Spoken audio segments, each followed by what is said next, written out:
आज आपण 36 छातीच्या कटोरी ब्लाऊजचं संपूर्ण पेपर कटिंग पाहणार आहोत। त्याचसोबत छातीनुसार ब्लाऊजची मूळ कटोरी अगदी सोप्या पद्धतीने कशी वाढवावी ते पाहतोय। आणि जेव्हा ब्लाऊजचा मागील गळा 6 इंच असतो तेव्हा गळा रुंदी, शोल्डर आणि मुंढ्याचं माप नेमकं किती घ्यावं ते पाहणार आहोत। तर त्यासाठी व्हिडिओ स्किप न करता संपूर्ण पहा। ही आपल्या ब्लाऊजची माप आहेत।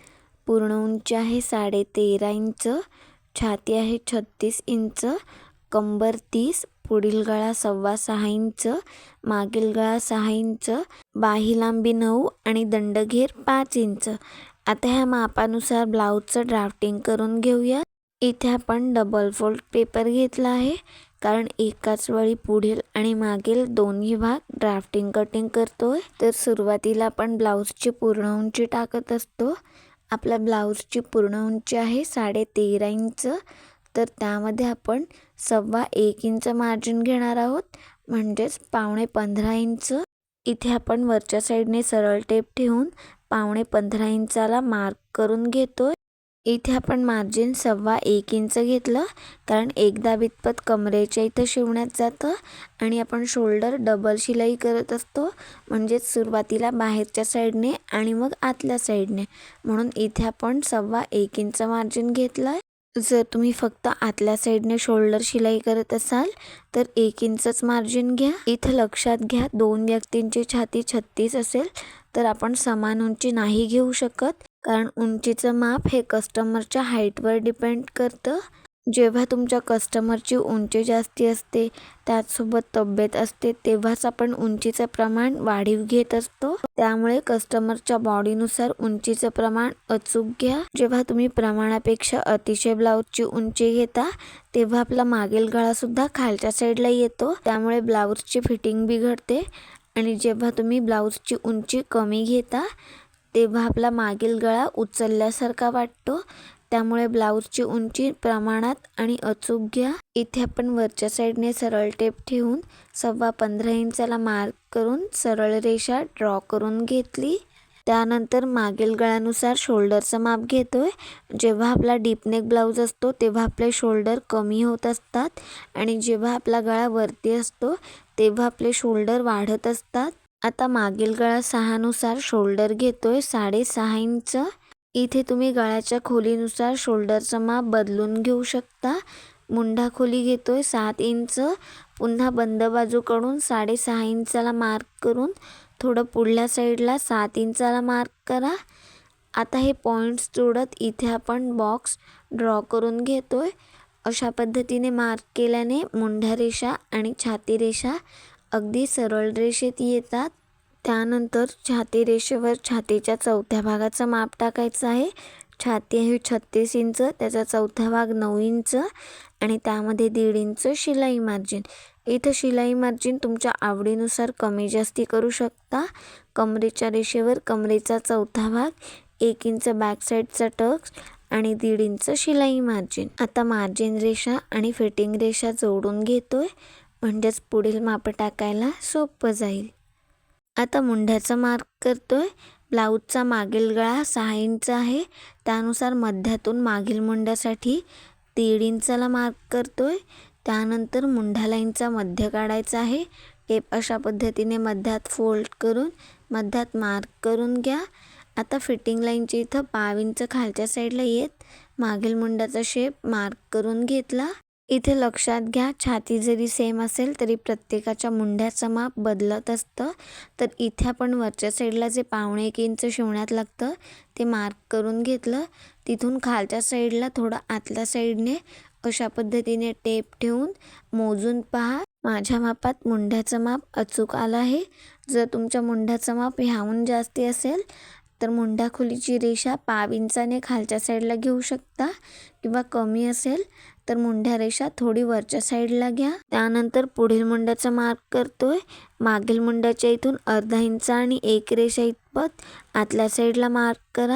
आता पुढील मुंड्याचा शेप मार्क करत असताना जिथे आपण मुंढा लाईनचा मध्य काढला आहे तिथे 2 रेषा इतपत आतल्या साईडला जा, जेणेकरून आपल्या पुढील मुंड्यात चुण्या येणार नाही, कारण आपला मागील गळा हा वरच्या साईडला आहे।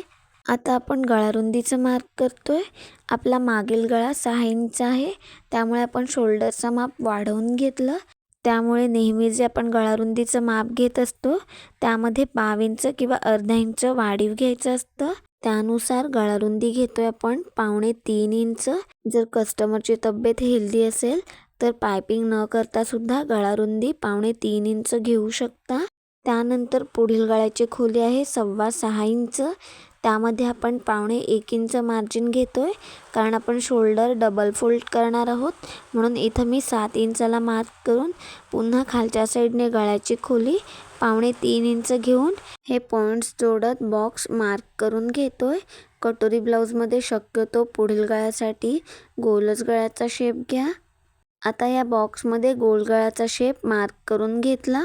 त्यानंतर छातीच्या साईजनुसार योगपट्टी घेतोय 2.5 इंच. खालच्या साईडने वरच्या साईडला 2.5 इंचाला मार्क करून हे पॉईंट्स जोडत सरळ रेषा ड्रॉ करून घेतोय. त्यानंतर योगपट्टीचा गोलाकार शेप देण्यासाठी आयुगपट्टीच्या बाजूने वरच्या साईडला 1.25 इंचाला मार्क करा. त्यानंतर आयुगपट्टीच्या बाजूने आतल्या साईडला छातीच्या 12व्या भागाला मार्क करायचा आहे. 36चा 12वा भाग येतो 3.6 इंच आणि त्यामध्ये आपण 5 इंच मार्जिन ॲड करतोय आयुगपट्टी जोडण्यासाठी. इथे 3.8 इंचाला मार्क करून हे दोन्ही पॉईंट्स जोडत गोलाकारात योगपट्टीचा शेप मार्क करून घ्या. गोलाकारात शेप दिल्याने ब्लाऊज ब्रेस्टला छान फिटिंगला बसतो. त्यानंतर योगपट्टीवर कटोरीचं माप टाकतोय. 36 छातीनुसार कटोरीचं माप घेतोय 5 इंच. हे माप आपण छातीच्या 6व्या भागाप्रमाणे घेऊन त्यामधून अर्धा इंच मायनस करून घेतलं. त्यानंतर तिथूनच वरच्या साईडला 1.5 इंचाला मार्क करतोय. पुन्हा बंद बाजूकडून 5 इंचाला मार्क करून तिथपर्यंत सरळ रेषा ड्रॉ करून घेतोय. कटोरी मार्क करण्यासाठी हा पहिला पॉईंट मार्क करून घेतला.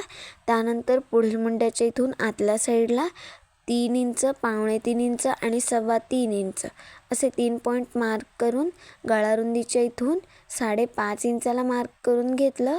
त्यानंतर पुढील मुंड्याच्या इथून जे आपण 3 पॉईंट मार्क केले त्यामधून तुम्हाला जो कोणता योग्य वाटेल त्यामधून आपल्याला डॉटेड लाईनमध्ये कटोरीचा शेप मार्क करून घ्यायचा आहे. इथं लक्षात घ्या आपण 3 पॉईंट घेतले, कारण प्रत्येकाच्या साईजनुसार कटोरीचा माप थोडाफार बदलला जातो. जेव्हा तुम्हाला हा शेप परफेक्ट वाटेल त्यानंतरच तो डार्क करून घ्या. अशा पद्धतीने मार्क केल्यामुळे कटोरीचा शेप बिघडत नाही, छान गोलाकारात येतो. इथे एक महत्त्वाची टीप लक्षात घ्या. जेव्हा आपण ब्लाऊजचं पेपरवर ड्राफ्टिंग करत असतो तेव्हा आपलं एक रेषा इतपत अंतर जेव्हा वर खाली होत असतं तेव्हा आपण ते कटिंगच्या वेळी ॲडजस्ट करू शकतो.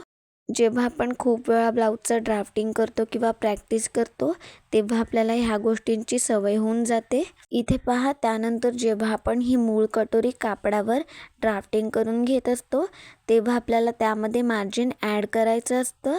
आपण जे 1.25 इंच मार्जिन घेतो ते योगपट्टीचा खालचा भाग शिलाई करण्यासाठी आणि शोल्डरची डबल शिलाई करण्यासाठी. म्हणूनच जेव्हा आपण योगपट्टी असणारा ब्लाऊज शिवत असतो तेव्हा आपले योगपट्टी आणि दोन्ही साईड पार्ट जेव्हा आपण जोडत असतो तेव्हा तिथे जेवढं आपलं मार्जिन लागत असतं तेवढं आपण खालच्या साईडला वाढीव घेत असतो. त्यानुसार इथे आपण योगपट्टीच्या खालच्या साईडला 1.25 इंच मार्जिन वाढीव घेतोय.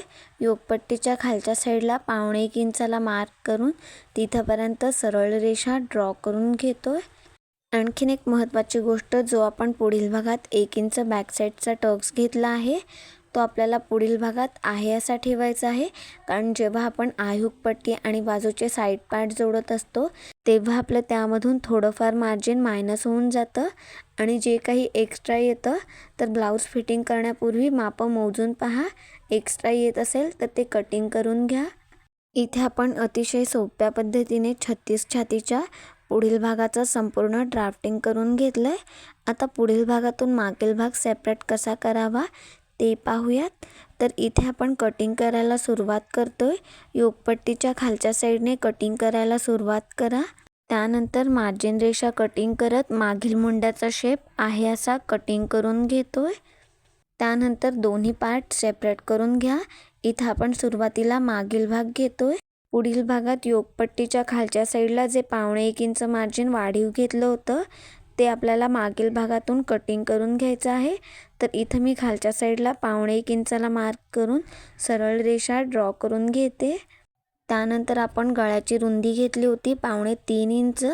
3.5 इंचाला मार्क करून मागील गळ्याची खोली आहे 6 इंच. त्यामध्ये आपण 1.5 इंच मार्जिन ॲड करतोय. 7.5 इंचाला मार्क करून पुन्हा बंद बाजूकडून 3.25 इंच घ्यायचं आहे. इथं पहा, आपली गळ्याची खोली कितीही असू दे, खालच्या साईडने गळ्याची खोली घेत असताना त्याहून अर्धा इंच एक्स्ट्रा घ्यायची असते. कारण आपला खालच्या साईडचा भाग पसरट असतो, तरच आपल्या गळ्याचा शेप छान दिसतो आणि तो फिटिंगला सुद्धा परफेक्ट बसतो. इथे आपण हे पॉईंट्स जोडत बॉक्स मार्क करून घेतोय. आता मागील गळ्यासाठी गोल गळ्याचा शेप मार्क करून घेऊयात. इथे आपला मागील गळ्याचा शेप नॉर्मल आहे, त्यानुसार आपण मागील भागाचा टक्स मार्क करतोय. जे आपण 1.5 इंच मार्जिन घेतलं होतं ते मार्क करून सरळ रेषा ड्रॉ करून घेतोय. त्यानंतर मार्जिन रेषेपासून बंद बाजूपर्यंतचा मध्य काढून घ्यायचा आहे. टेप अशा पद्धतीने मध्यात फोल्ड करून मध्यात मार्क करून घ्या. आता जो आपण 1 इंच टक्स घेतला आहे तो दोन्ही बाजूला अर्धा इंच मार्क करून टक्सची उंची 4.5 इंच घेतोय. आता हा टक्स मार्क करून घेतोय. इथं पहा, जितका आपला मागचा गळा खालच्या साईडला असतो आणि खालच्या साईडने गळ्याची रुंदी वाढत असते, त्यानुसार आपण मागील भागाचा टक्स फिटिंग लाईनच्या बाजूने घेत असतो. इथं आपल्या मागील भागाचं संपूर्ण ड्राफ्टिंग झालंय. आता एक्स्ट्राचा पेपर आहे तो कटिंग करून घेतोय. त्यानंतर गळ्याचा शेप आहे असा कटिंग करून घ्या. इथे आपल्या 36 छातीच्या मागील भागाचं संपूर्ण ड्राफ्टिंग कटिंग झालं आहे. आता आपण पुढील भाग घेऊयात. आता आपल्याला सगळे साईड पार्ट सेपरेट करून घ्यायचे आहेत. सुरुवातीला योकपट्टीचा भाग सेपरेट करून घेतोय. त्यानंतर पुढील मुंड्याचा शेप आहे असा कटिंग करून घ्या. त्यानंतर पुढील गळ्याचा शेप कटिंग करून घेतोय. त्यानंतरच दोन्ही साईड पार्ट सेपरेट करून घेतोय. ही जी आपली मूळ कटोरी आहे ती परफेक्ट मापात येणं फार महत्त्वाचं आहे, कारण यावरूनच आपण पुढे कटोरी वाढवून घेणार आहोत.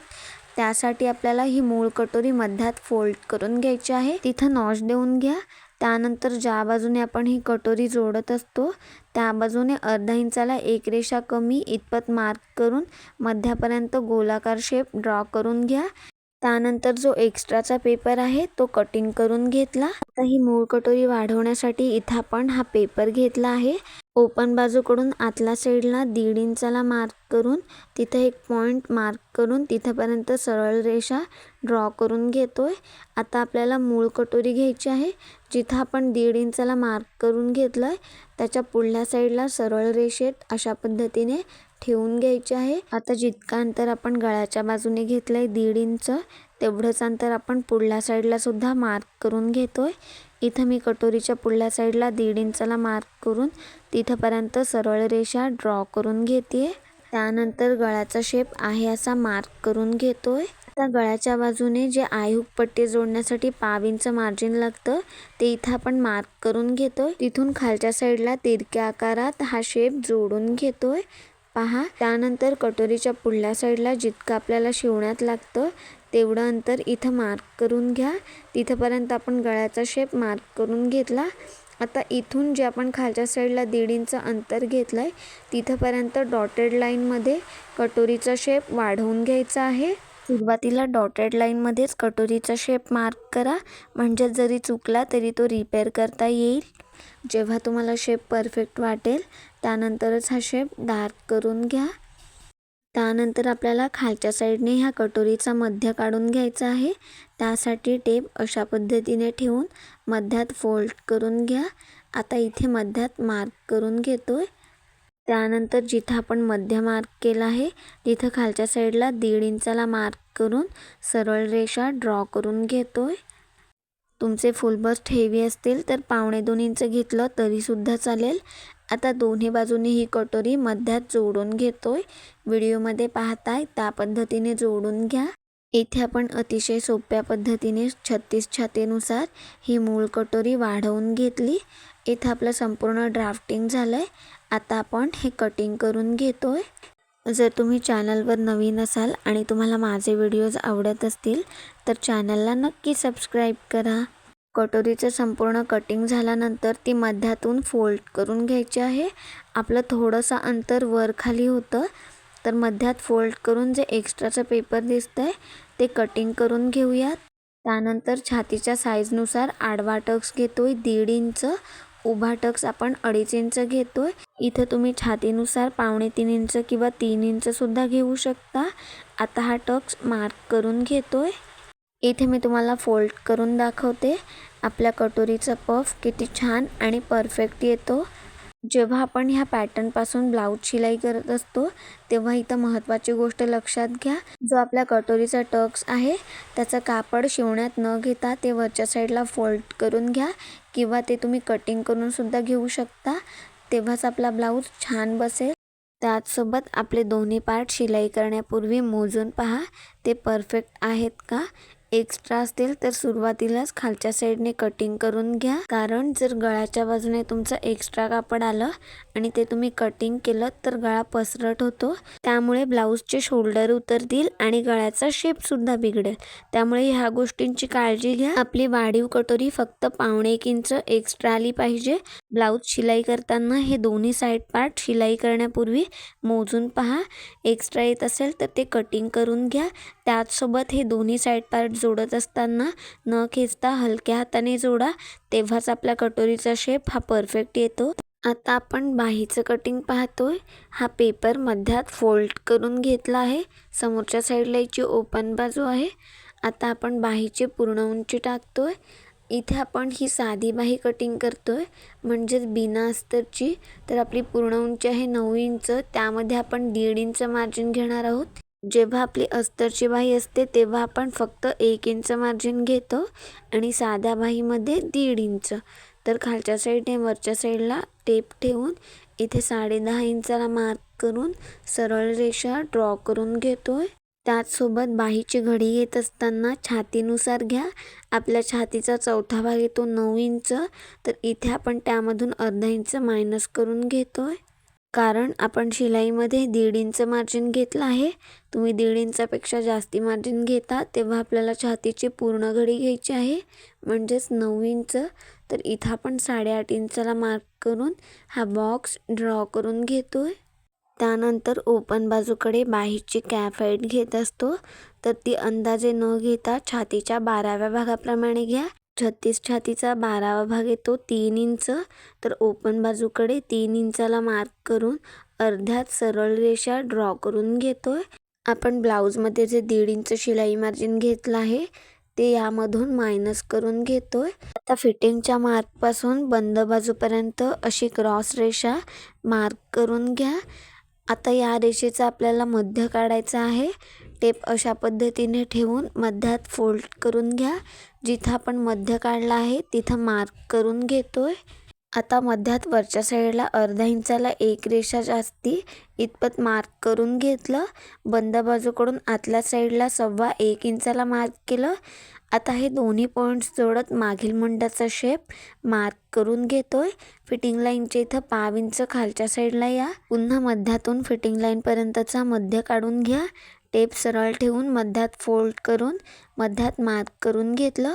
जिथं मार्क केलं आहे तिथं खालच्या साईडला 1.5 इंचाला मार्क करून हे तिन्ही पॉईंट्स जोडत पुढील मुंड्याचा शेप मार्क करून घेतोय. अशा पद्धतीने शेप दिल्यामुळे बाही फिटिंगला छान बसते. त्यानंतर बॉटमला दंडघेराचं माप टाका आणि त्यामध्ये 1.5 इंच शिलाई मार्जिन. आता मार्जिन रेषा आणि फिटिंग रेषा जोडून घेतोय. इथं आपल्या 36 छातीच्या संपूर्ण बाहीचं ड्राफ्टिंग कटिंग झालं आहे. आता आपण कटिंग करून घेतोय. सुरुवातीला मागील मुंड्याचा शेप आहे असा कटिंग करून घ्या. बाही ड्राफ्टिंगसोबत ती परफेक्ट कटिंग करणंसुद्धा फार महत्त्वाचं आहे. त्यानंतरच ती ओपन करून पुढील मुंड्याचा शेप आहे असा कटिंग करून घेतोय. इथे आपल्या 36 छातीच्या संपूर्ण ब्लाऊजचं ड्राफ्टिंग कटिंग झालं आहे. व्हिडिओ संपूर्ण पाहिल्याबद्दल मनापासून धन्यवाद.